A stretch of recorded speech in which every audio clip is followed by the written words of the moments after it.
సికింద్రాబాద్లోని doctor Narayana college of hotel మేనేజ్మెంట్లో 100% job guarantee 966365 hello my dear friends, welcome to Suman education TV. నేను మీ Karnati Ashok Chakravarthy. Spoken English series మనం first topic ఏం start చేద్దాం చూడండి. పార్ట్స్ ఆఫ్ స్పీచ్ అనేది ఫస్ట్ టాపిక్ అని మీకు తెలుసు ఆల్రెడీ. కానీ మనము ఇవన్నీ ఆల్రెడీ చూసినవే కదా సార్, మేము చిన్నప్పటి నుండి చూస్తున్నాము. అండ్ మనం మళ్ళీ ఇది గంటలు డిస్కస్ చేసుకుంటామా అంటే డిస్కస్ చేసుకోము మై డియర్ ఫ్రెండ్స్. నేను మీకు ఈజీగా ఎలా ఉంటుందో అలా చెప్తాను, రైట్? పార్ట్స్ ఆఫ్ స్పీచ్ అనేది మనం ఫస్ట్ ఒక లుక్ వేయాలి. Okay, we have to look at the parts of speech beginning when we start learning English, when we start developing our English. So parts of speech చూసుకున్నట్టయితే 8 parts ఉంటాయి. ఇందులో noun, pronoun, verb, adverb, adjective, preposition, conjunction, interjection. ఇవి ఎందుకు చూడాలి first అంటే, ఒక sentence రాయాలి అంటే ఒక ఆర్డర్ ఉండాలి. ఫస్ట్ మనము నేర్చుకోవాల్సింది ఏంటంటే ఒక సెంటెన్స్ ఆర్డర్ ఉండాలి. అది ఏ ఆర్డర్లో ఉండాలి అనేది ఫస్ట్ చూసినట్టయితే మీరు చూడండి. ఫస్ట్ సబ్జెక్ట్ తీసుకోవాలి. ఫస్ట్ సబ్జెక్ట్ మీకు కంప్లీట్గా అర్థమయ్యేలాగా చెప్తాను.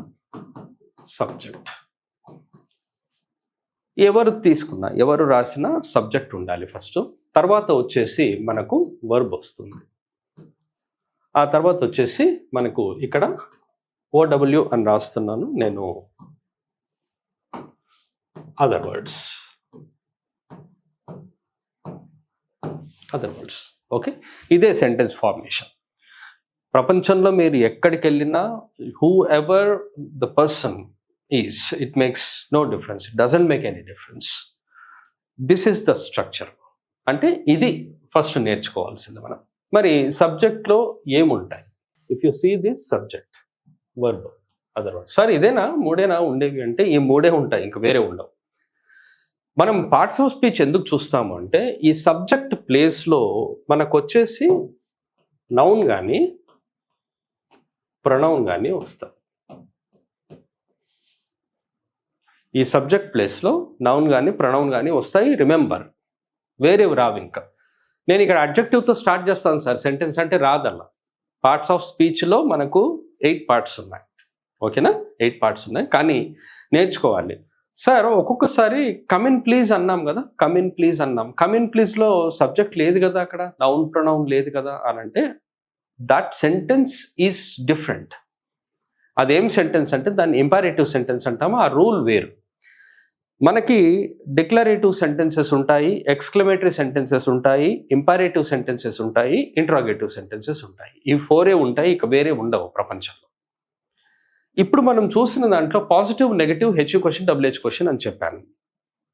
అవి 4 sentences. Exclamatory sentences, imperative sentences నేను ఎందుకు చెప్పలేదు అంటే ఎక్స్క్లమేటరీస్, ఇంపారేటివ్ సెంటెన్సెస్ ఎక్కువగా యూస్ చెయ్యం మనం. ఎక్స్క్లమేటరీస్, ఇంపారేటివ్ సెంటెన్సెస్ ఎక్కువగా యూస్ చెయ్యం. We use positive, we use negative, we use H question, we use WH question. ఇవి మాత్రమే యూస్ చేస్తాం. And this is the formation for that. ఆ 4 సెంటెన్సెస్ ఉన్నాయి చూడండి, ఇదే ఫార్మేషన్ అన్నమాట. ఈ ఫస్ట్ సెంటెన్స్ మనము రాసాము. మరి ఇది ఏమవుతుంది అంటే ఇది పాజిటివ్ సెంటెన్స్ అవుతుంది. ఇది పాజిటివ్ సెంటెన్స్. సబ్జెక్ట్ రాసాం, వర్బ్ రాసాం, అదర్ వర్డ్స్. ఇప్పుడు మనము పార్ట్స్ ఆఫ్ స్పీచ్లో చూసుకుంటే నౌన్ ప్రొనౌన్ బిగినింగ్లో వస్తుంది. మరి వర్బ్ అని రాసాం కదా, verb is very important in this. అలాగే ఇక్కడ మనం వర్బ్లో ఏం రాస్తాము అంటే ఒకటి హెల్పింగ్ వర్బ్, అలాగే యాక్షన్ వర్బ్. మనకు వర్బ్స్ 2 టైప్స్ ఆఫ్ వర్బ్స్ ఉంటాయి. One is helping verb, one is action verb. ఒకటేమో హెల్పింగ్ వర్బ్, ఒకటేమో యాక్షన్ వర్బ్. ఈ 2 వర్బ్స్ ఉంటాయి, ఇంపార్టెంట్ వర్బ్స్. కొంతమంది హెల్పింగ్ వర్బ్స్ని ఆక్సిలరీ వర్బ్స్ అంటారు. మీరు కన్ఫ్యూజ్ అవ్వద్దు. ఆక్సిలరీ వర్బ్స్ అంటారు. Auxiliary verbs are nothing but helping verbs. Action వర్బ్స్ని కొంతమంది ఏమంటారంటే మెయిన్ వర్బ్స్ అంటారు. సో యాక్షన్ వర్బ్స్ అన్నా మెయిన్ వర్బ్స్ అన్నా 2 ఒకటే. కన్ఫ్యూజ్ అవ్వకండి అక్కడ, రైట్? ఇక్కడ వర్బ్ ప్లేస్లో మనకు హెల్పింగ్ వర్బ్ కానీ యాక్షన్ వర్బ్ కానీ వస్తుంది. ఓకేనా? మరి అదర్ వర్డ్స్ ఉన్నాయి కదా, ఈ అదర్ వర్డ్స్లో ఏమొస్తాయంటే ఇక్కడ మనకు ఏవైనా రావచ్చు. See adjective, preposition, conjunction, verb, అలా ఏమైనా రావచ్చు. ఇక్కడ వచ్చే వర్బ్స్ వేరు, ఇక్కడ వచ్చే వర్బ్స్ వేరు అనమాట. అవి వేరు, మీరు రాసినప్పుడు చూస్తారు. ఇప్పుడు చూడండి, ఇవి ఎక్కువగా వస్తాయి. ఇప్పుడు యాక్షన్ వర్బ్ ఉంది, యాక్షన్ వర్బ్ ఇక్కడ రావచ్చు. ఇదేమో హెల్పింగ్ వర్బ్ వస్తుంది. ఇక్కడ హెల్పింగ్ వర్బ్ వచ్చింది అనుకోండి, ఇక్కడ యాక్షన్ వర్బ్ వస్తుంది. Otherwise you can remove this. మీరు కన్ఫ్యూజ్ అవ్వకండి. కంజంక్షన్ వస్తుంది, అడ్జెక్టివ్ లేదా యాడ్వర్బ్. యాడ్వర్బ్ మీరు ఇప్పుడు చూసినట్టయితే నౌన్, ప్రొనౌన్ ఉంది, వర్బ్ ఉంది పార్ట్స్ ఆఫ్ స్పీచ్లో. ఒకసారి చూడండి, noun, pronoun, verb, adverb, adjective, preposition, conjunction, interjection. This verb is very important. ఆ వర్బ్ లేకపోతే మనకు సెంటెన్స్ ఉండదు. మీకు ఒకసారి నేను ఒక వీడియోలో చెప్పాను ఏంటంటే, మనకు be form, have form, do form, modals, can, could, may, might అని ఉంటాయా, అన్నీ కూడా వర్బ్సే. So this verb is very important. ఈ వర్బ్ నేర్చుకుంటే మనకు వస్తుంది. అందుకని మనం ఎక్కువగా డిస్కస్ చేసుకునేది వర్బే డిస్కస్ చేసుకుంటాం. వీటన్నిటికీ we don't spend a lot of time on these. ఇప్పుడు ఇక్కడ చూడండి, నౌన్, ప్రొనౌన్ ఫస్ట్ అన్నాను. నౌన్, ప్రొనౌన్ వచ్చింది. తర్వాత ఏమొచ్చిందో చూడండి మై డియర్, వర్బ్. తర్వాత వర్బ్ వచ్చిందా, హెల్పింగ్ వర్బ్, యాక్షన్ వర్బ్. తర్వాత చూడండి, అడ్జెక్టివ్, ప్రిపోజిషన్, కంజంక్షన్, యాడ్వర్బ్ అన్నాం. ఇక్కడ చూడండి, అడ్జెక్టివ్, ప్రిపోజిషన్, కంజంక్షన్, యాడ్వర్బ్ అన్నాం. ఇక్కడ ఇంటర్జెక్షన్ ఉంది చూడండి, interjection. Remember this interjection is always with exclamatory mark. ఈ ఇంటర్జెక్షన్ ఎప్పుడు కూడా ఎక్స్క్లమేటరీ మార్క్ తోటి వస్తుంది. And this is not much used. ఈ ఇంటర్జెక్షన్ అనేది ఎప్పుడు కూడా ఎక్స్క్లమేటరీ మార్క్తో ఉంటుంది, అది ఎక్కువగా యూజ్ ఉండదు. మీకు ఇక్కడ ఇంపార్టెంట్ గుర్తుపెట్టుకోవాల్సింది ఏంటంటే, వర్బ్ మాత్రమే ఇంపార్టెంట్. వర్బ్లోనే లాట్ ఆఫ్ ఇంగ్లీష్ ఉంటుంది. And of course English is based on verb. English వర్బ్ని బేస్ చేసుకునే ఉంటుంది. There is no sentence, there is no English without verb అనుకోవచ్చు. అలాగే మరి ఇంటర్జెక్షన్ లేకుండా ఇంగ్లీష్ ఉంటుందా అంటే అలా ఏం లేదు. నాట్ మచ్ యూజ్డ్, అది ఎక్కువగా యూజ్ ఉండదు. అందుకని మీరు ఇక్కడ చూసినప్పుడు ఇక్కడ మీకు అడ్జెక్టివ్, ప్రిపోజిషన్, కంజంక్షన్, యాడ్వర్బ్ ఉందే కానీ ఇంటర్జెక్షన్ లేదు. ఎందుకంటే ఇంటర్జెక్షన్ ఎక్కువగా యూజ్ ఉండదు. సరే, ఒకసారి మనము షార్ట్లో definition, only one word definition, one sentence definition. We don't take a lot of time అన్నాను. Because you have been learning all these since your childhood, and this is not new thing for you. If I start teaching all these, you will feel bored, and you yourself will tell me that, sir, we have already learned all this. It is waste of discussing all these things. అది ఎవరైనా అనుకుంటారు. కాబట్టి ఒక సెంటెన్స్లోనే మీకు definition చెప్తాను, ఆ తర్వాత మనం డిస్కస్ చేసుకునేది మాత్రం ఇది.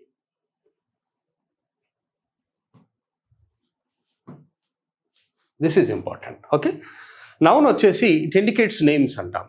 నౌన్ అన్ని నేమ్స్ని ఇండికేట్ చేస్తుంది, అది ఏ నేమ్ అయినా సరే. Okay, you already know that. Pronoun అన్నాం, it is used instead of noun. ఒక నేమ్ని తీసుకున్నాను, మై ఫ్రెండ్ ఈజ్ దేర్. నేను ఆ ఫ్రెండ్ గురించి మాట్లాడాలి. If I want to talk about that friend, I don't use that my friend అని నేను ఎప్పుడు అనను. My friend, if person, male person ఉన్నాడు, హీ అంటాను. ఫీమేల్ ఉంటే షీ అంటాను. అయితే ఇక్కడ హీ, షీ అని యూజ్ చేస్తాం చూడండి, అది మనకు ప్రొనౌన్ అవుతుంది అన్నమాట. రైట్, అది కూడా మీకు తెలుసు. వర్బ్ అనేది it tells us an action, tense, person, number. అలాగే it helps us to make a sentence negative, question కూడా. క్వశ్చన్, నెగటివ్ తయారు చేయడానికి కూడా మనకు వర్బే హెల్ప్ అవుతుంది అనమాట. ఓకే, ఇప్పుడు యాడ్వర్బ్ చూడండి, ఫోర్త్ వన్. యాడ్వర్బ్ ఏంటి? It gives an extra meaning. It gives an extra meaning అంటే ఏంటి? వితౌట్ యాడ్వర్బ్ మనం సెంటెన్స్ రాయొచ్చు. Remember, without adverb we can write a sentence, we can stop the sentence there without using a verb. Adverb use చేయకుండా sentence use చేయొచ్చు. ఎందుకంటే adverb gives an extra meaning ఇస్తుంది అనమాట. నేను ఇప్పుడు ఐ టీచ్ యూ అన్నాను. I teach you అంటే sentence అయిపోయింది అక్కడ. ఐ టీచ్ యూ డైలీ అన్నాను అనుకోండి, ఐ టీచ్ యూ డైలీ అంటే ఈ డైలీ అనేది ఎక్స్ట్రా వర్డ్ అవుతుంది, యాడ్వర్బ్ అవుతుంది.